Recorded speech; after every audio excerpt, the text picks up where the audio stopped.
दूसरी तरफ मौसम की मार कई इलाकों में है और उत्तराखंड की अगर हम बात कर लें तो में 160 साल का रिकॉर्ड टूटा है बारिश का। लेकिन दूसरी तरफ मौसम की मार उत्तराखंड की अगर हम बात कर लें तो उत्तराखंड में बारिश का रेड अलर्ट जारी किया है। उत्तराखंड भारत का वो राज्य जिसे हम देवभूमि के नाम से भी जानते हैं। वहीं अगर आस्था की बात करें तो उत्तराखंड में ही 4 धाम स्थापित हुए हैं, जिनमें गंगोत्री, यमुनोत्री, केदारनाथ एवं बद्रीनाथ शामिल हैं। ये सभी धाम श्रद्धालुओं को अपनी तरफ आकर्षित करते हैं एवं इनके रास्ते ट्रैकर्स को बहुत पसंद आते हैं। झीलों की रानी नैनीताल हर साल की तरह इस बार भी पर्यटकों को अपनी ओर आकर्षित कर रही थी। वहीं 17 अक्टूबर की रात्रि नैनीताल के मूल निवासी एवं वहां आए हुए पर्यटकों ने कभी ये नहीं सोचा होगा कि अगले दिन उन्हें उत्तरांचल की इस भयानक आपदा का सामना करना पड़ेगा। 18 एवं 19 अगस्त को नैनीताल एवं अल्मोड़े को बादलों ने अपनी चपेट में ले लिया था एवं जिससे चलते नैनीताल में 2 दिन बारिश रही और नैनीताल का जल स्तर काफ़ी बढ़ चुका था। नैनीताल झील का जल स्तर काफ़ी सामान्य से बढ़ चुका था, जिसका विस्तार वो शहर की ओर कर रहा था, जो कि सर्वप्रथम नैनीताल के नैना मंदिर के प्रांगण में देखा जा सकता था।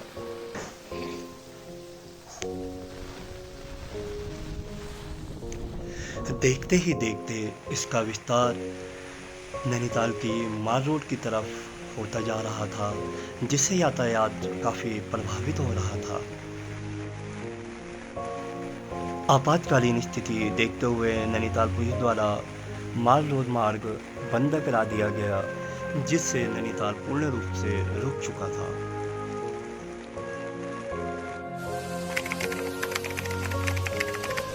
वहीं दूसरी ओर अल्मोड़े में भी 2 दिन लगातार बारिश के चलते अल्मोड़े की भी गति रुक सी गई थी।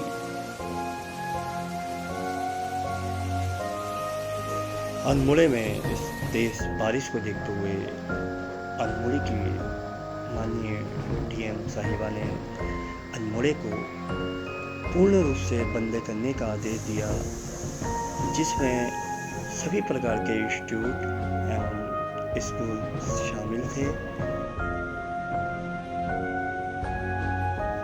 तीव्र गति से बारिश होने के कारण अल्मोड़े की संपूर्ण नदियां उफान मार रही थी एवं अत्यधिक तीव्र गति से मैदानी इलाकों की ओर बढ़ती जा रही थी,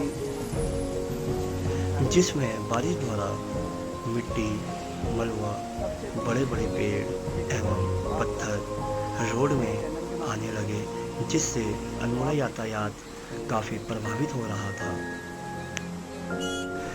उत्तराखंड में 5वें धाम के रूप से जाने जाने वाला कैची धाम मंदिर एवं इसकी नहर इस रूप में बह रही थी, मानो जैसे कि ये एक नदी का रूप धीरे धीरे लेती जा रही थी, जो कि सन्नाटे को चीरती हुई तेज गति से मैदानी भागों की ओर बढ़ती जा रही थी।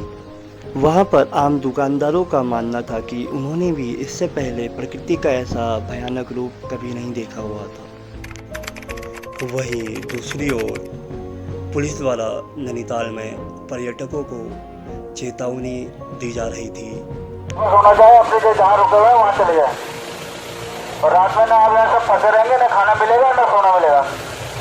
ये ध्यान दें सभी लोग, जो लोग वापस हो सकते हैं नैनीताल जाइए, वापस वहाँ रुक जाइए कहीं भी। वहीं नैनीताल की वर्तमान की स्थिति को लोगों द्वारा व्हाट्सएप में शेयर किया जाने लगा। ये ऐसा पहली बार देखने को मैंने अपने जीवन काल में ऐसा पहली बार देखा है। आज पहली बार देख रहा हूँ कि झील का पानी बिल्कुल, जबकि डाट खुल चुके हैं, लेकिन फिर भी इन वीडियो से लोगों में डर की भावना उत्पन्न न हो, इसलिए सरकार ने सभी इंटरनेट सेवाएं कुछ देरी के लिए बंद करा दी गई। वहीं दूसरी ओर हिमालय में ग्लेशियर पिघलने लगे। जिससे ग्लेशियर की झीलों का भी स्तर बढ़ने लगा और ग्लेशियर का पानी पहाड़ी क्षेत्र से होता हुआ मैदानी क्षेत्र में तीव्र गति से बढ़ता जा रहा था। नैनीताल में डर उत्पन्न करने वाला मंजर नजर आने लगा एवं हमारे उत्तराखंड के पुलिस के जवानों ने फंसे हुए सभी यात्रियों को एक एक करके अपनी जान की बाजी लगाते हुए बचाया एवं उन्हें एक सुरक्षित स्थान तक ले गए।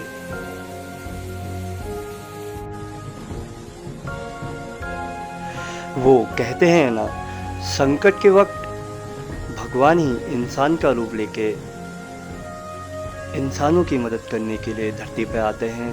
तो ये मंजर उस वक्त ऐसा ही दिखाई दे रहा था, ऐसा प्रतीत हो रहा था मानो जितने भी आर्मी एवं पुलिस के और जितने भी सामाजिक कार्यकर्ता थे वो उसी भगवान के रूप में आके इंसानों को सुरक्षित स्थान तक ले जाने का कार्य कर रहे थे।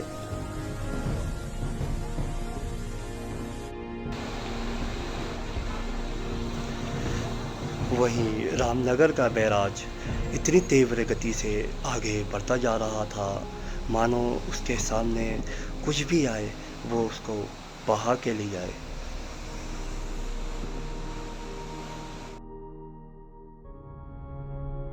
वहीं नैनीताल मार्ग में पानी का स्तर इस प्रकार बढ़ गया था मानो जैसे नैनीताल की झील अपना विस्तार स्वयं कर रही हो, मानो जैसे नैनीताल में आए हुए सभी पर्यटक तैर रहे हों।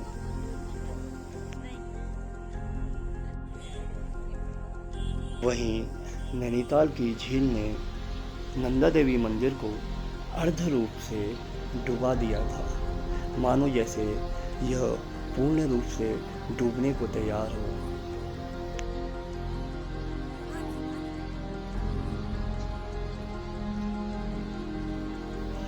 वहीं उत्तराखंड में हर जगह भूस्खलन की घटनाएं नजर आने लगी, जो कि काफ़ी डरा देने वाला मंजर नजर आ रहा था, मानो जैसे प्रकृति का रौद्र रूप इसी 2021 में हमें नजर आएगा।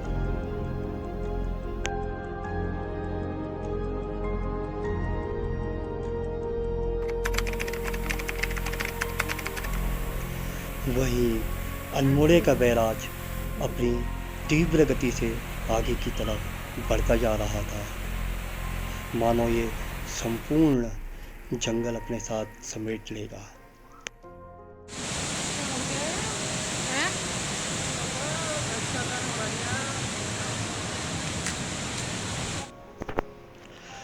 पानी की रफ्तार इतनी तीव्र थी कि मानो जैसे ये सड़क ही इस नदी में समायोजित हो गई हो।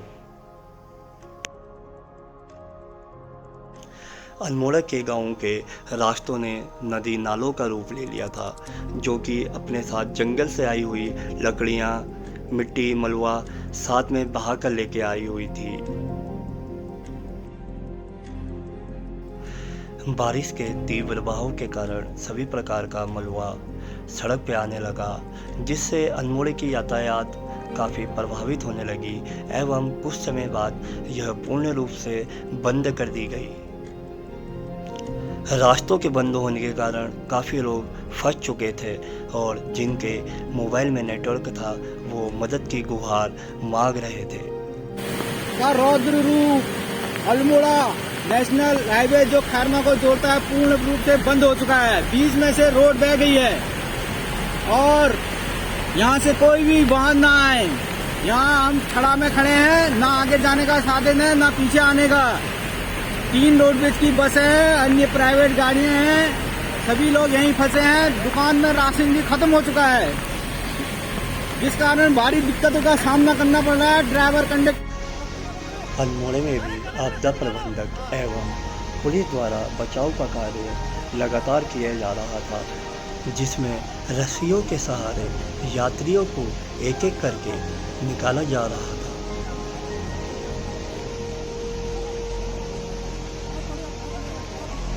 इस कार्य के दौरान काफ़ी ज़्यादा मुसीबतें आ रही थी, क्योंकि पानी का वेग कम होने का नाम ही नहीं ले रहा है। मानो जैसे प्रकृति आपदा एवं इंसानों के बीच में एक जंग छिड़ी हो कि कौन जीतेगा।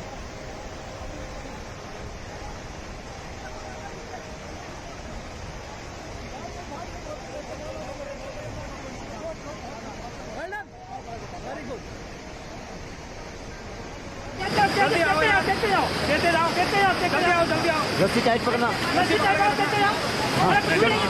आराम से आराम से आराम से।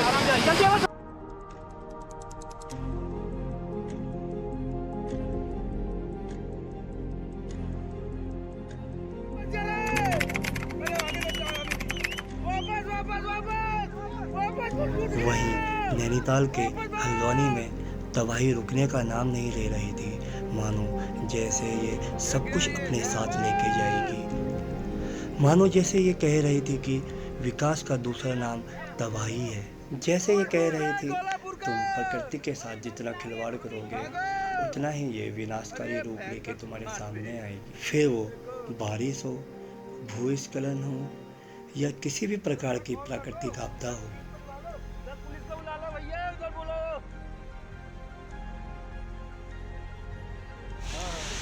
वहीं नैनीताल में स्थित गर्जिया मंदिर जो कि पानी के बीच में है, वो जैसे प्रकृति से लड़ रहा हो, जैसे प्रकृति और आस्था के बीच द्वंद्व युद्ध स्टार्ट हो गया हो।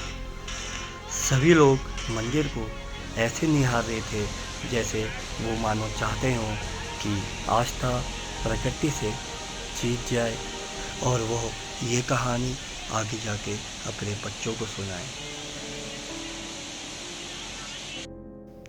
न जाने कितने घर इस आपदा में घर की खुशियों के साथ इतने नहीं है। मेरे लिए 2021 अक्टूबर ऐसा सफ़र था जिसे मैं एक बुरी याद बन के भुलाना चाहता हूँ।